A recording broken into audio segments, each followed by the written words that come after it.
On m'a demandé de débuter cette réunion en expliquant pourquoi je crois que le système capitaliste est le mal absolu. J'ai accepté de le faire car je crois qu'il faudra bien un jour faire le procès du capitalisme. Parce que je le crois responsable de la plupart des maux qui touchent notre monde. Et je pense que seule une vision profondément sociale des choses pourra relever notre société et libérer nos peuples des méfaits du capitalisme et de la société consumériste. Depuis les années 70, le néolibéralisme sert de nouvel instrument pour assurer leurs intérêts financiers. L'ouverture des marchés financiers a permis de prolonger l'hégémonie du dollar. Ensuite, se sont alignés sur eux le Royaume-Uni et plus tard l'Union européenne. La première conséquence en a été que les capitaux sociaux des États européens, accumulés depuis des décennies, ont alors été transférés vers un marché financier mondialisé. La deuxième conséquence a été l'invention des produits dérivés, contrepartie pour les risques sur un marché dérégulé.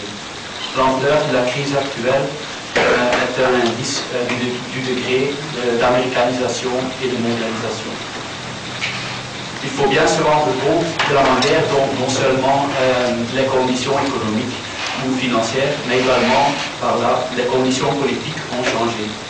Oui, il siège encore nos parlementaires, mais ils sont presque dégradés jusqu'au niveau du conseil communal dans le grand village global. Le cadre national, base de notre modèle social et du consensus entre travail et capital, est en voie de disparition, miné par le néolibéralisme et le libre-échangisme, comme l'a déjà indiqué M. Franck.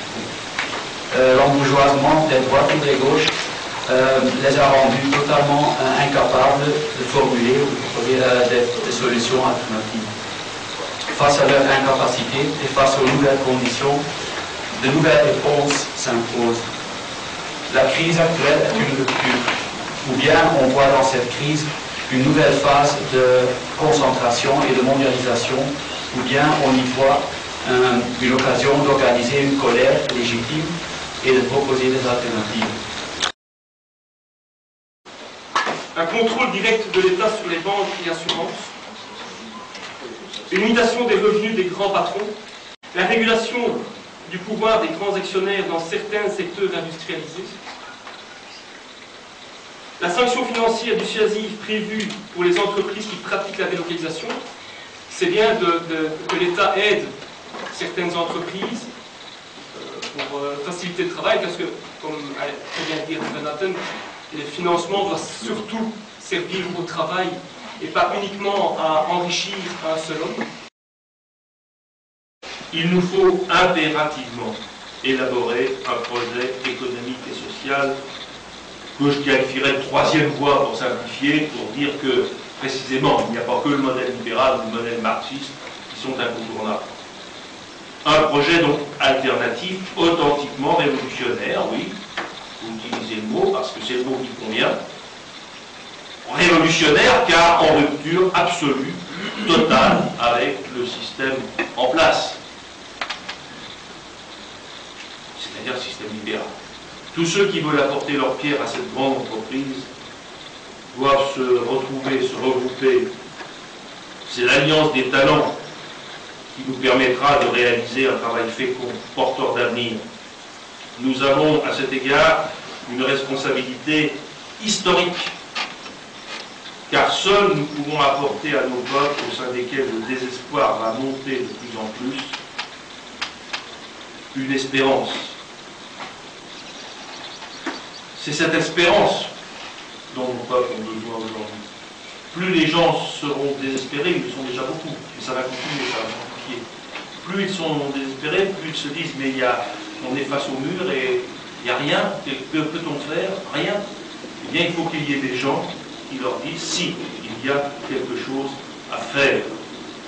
Et si vous voulez bien, on va vous dire quoi, comment, pourquoi, et on va le faire ensemble. Eh bien, je crois qu'il faut que nous soyons dignes de cette responsabilité. Donc, vous avez tous les deux entendu, il y a Frédéric Rançon et Guy Hermine qui sont les responsables d'un nouveau, relativement nouveau mouvement, un nouveau mouvement activiste flamand qui s'appelle donc le NSA, rien à voir avec l'organisation américaine, bien entendu, c'est tout à fait autre chose. Et ils ont peu de moyens, et en un an, en un peu plus d'un an, ils ont bien grandi. Ils ont plein d'initiatives, plein d'idées, ils amènent des choses très très nouvelles. C'est pour ça que je voulais vous les présenter. Et surtout, je le fais tous les ans, mais soit il n'est pas là, soit il est déjà parti. Frédéric Rançon, il y a 3 ans, c'est lui qui a gant, a envoyé une tarte à la crème ou dans la figure d'Elio Di Lupo.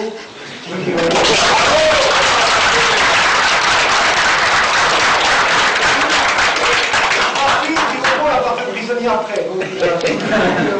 Il est donné à vie pour obtenir un master. Et donc voilà, je voulais officiellement offrir un petit drapeau de ce groupe d'extrême gauche. Pas habitué.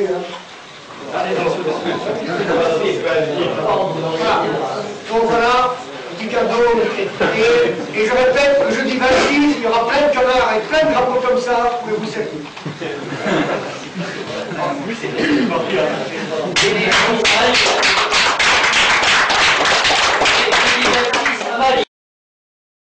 Juste et sans joie, faïla, coulera demain devant notre roi, faïla, et nos marches guerrières feront frémir la terre au rythme des hauts tambours des lance-clés. Et nos marches guerrières feront frémir la terre au rythme des hauts tambours des lance-clés.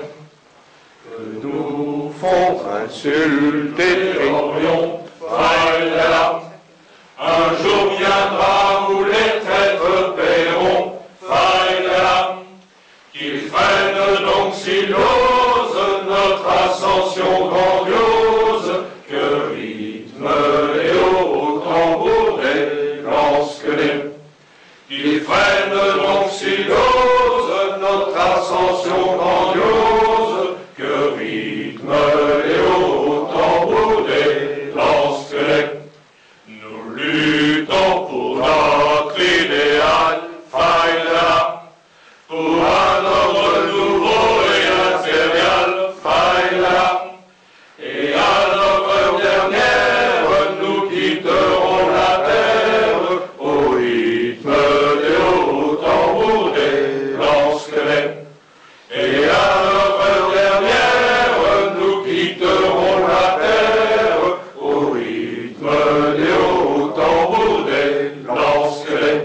Le mur de Berlin et tombait, donc ça peut enfin commettre ses méfaits.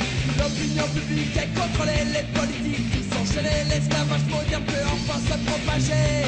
La croissance est fixe, l'économie se porte bien, le chômage est en régression, on nous prend pour des cons.